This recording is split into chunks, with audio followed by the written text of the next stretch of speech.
परीक्षा का मौसम शुरू होते ही अक्सर देश भर के घरों में तनाव का माहौल छा जाता है। जैसे जैसे लाखों छात्र 2026 में होने वाली प्रतियोगी बोर्ड परीक्षाओं और प्रवेश परीक्षाओं की तैयारी कर रहे हैं, प्रदर्शन करने का दबाव अत्यधिक हो सकता है। लेकिन परीक्षा के तनाव से निपटना केवल अधिक मेहनत करने या बेहतर अध्ययन युक्तियों को अपनाने का मामला नहीं है। इसके लिए एक संतुलित, समग्र दृष्टिकोण की आवश्यकता है। एक ऐसा दृष्टिकोण जो शैक्षणिक प्रयासों का समर्थन करने के साथ साथ छात्रों के शारीरिक, मानसिक और भावनात्मक कल्याण पर भी ध्यान दे। उस समय के तनाव को प्रबंधित करने के लिए छात्रों को सबसे पहले अपनी शारीरिक आवश्यकताओं पर ध्यान देना चाहिए। एक आम गलत धारणा यह है कि अतिरिक्त अध्ययन के घंटे बिताने के लिए नींद का त्याग करना या भोजन छोड़ना बेहतर परिणाम देता है। शारीरिक व्यायाम, संतुलित आहार और पर्याप्त आराम निरंतर एकाग्रता और स्मृति की नींव बनाते हैं। नियमित शारीरिक गतिविधि, यहाँ तक कि दिन में थोड़ी देर टहलना भी मनोदशा को बेहतर बनाता है और एकाग्रता को बढ़ाता है। पौष्टिक भोजन मस्तिष्क को ऊर्जा प्रदान करता है, जबकि पर्याप्त नींद जानकारी को दीर्घकालिक स्मृति में मजबूत करने में सहायक होती है। इन आदतों के साथ साथ प्रभावी समय प्रबंधन और एकाग्रता तकनीकें भी आवश्यक है। बड़े पाठ्यक्रम की सामग्री को छोटे, प्राप्त करने योग्य लक्ष्यों में विभाजित करना और संरचित तरीकों का उपयोग करना, जैसे कि नियोजित विरामों के साथ केंद्रित अध्ययन सत्रों को बारी-बारी से करना, जैसा कि पोमोडोरो विधि में होता है, छात्रों को अभिभूत महसूस करने से रोकने में मदद कर सकता है।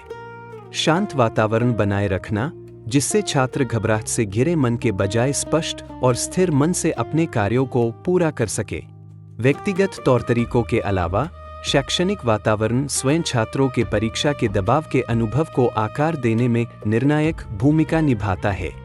स्कूलों और शिक्षकों का प्रभाव इस बात पर पड़ता है कि परीक्षा को आत्मविश्वास के साथ लिया जाए या भय के साथ।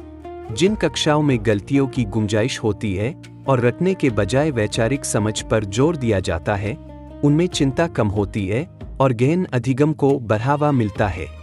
प्राणायाम जैसे सरल श्वास व्यायाम उच्च तनाव के क्षणों के दौरान कोर्टिसोल के स्तर को तुरंत कम कर सकते हैं।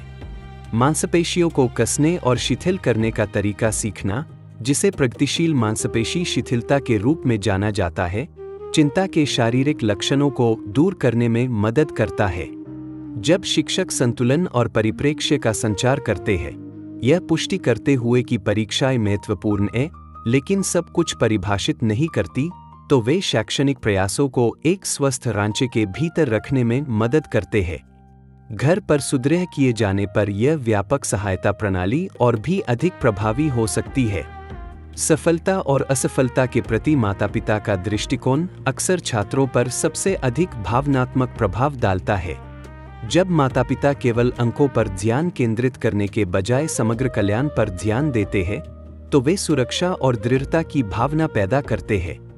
छात्रों को परीक्षा परिणामों को जीवन के व्यापक संदर्भ में देखने में मदद करना, प्रयास, विकास और चरित्र को स्वीकार करना दबाव को कम कर सकता है और दृष्टिकोण को बहाल कर सकता है। हालांकि परीक्षाएं महत्वपूर्ण पड़ाव होती है, लेकिन वे किसी युवा व्यक्ति के भविष्य या उसके अंतर्निहित मूल्य को परिभाषित नहीं करती है। अंततः परीक्षा के तनाव के खिलाफ लड़ाई तब जीती जाती है जब छात्र प्रतिस्पर्धा और कागज पर लिखे अंकों से परे आत्मसम्मान के स्रोत खोज लेते हैं। रचनात्मक अभिव्यक्ति, सेवा या शारीरिक गतिविधि युवाओं को यह याद दिलाती है कि वे बहुआयामी व्यक्ति है। परीक्षाओं को मूल्य के मापक के बजाय ज्ञान की परीक्षा के रूप में देखने से भारतीय छात्र इस चुनौतीपूर्ण दौर को आत्मविश्वास, संतुलन और शालीनता के साथ पार कर सकते हैं। अगर आपको यह वीडियो पसंद आया तो कृपया हमारे चैनल को सब्सक्राइब करें और सपोर्ट करें।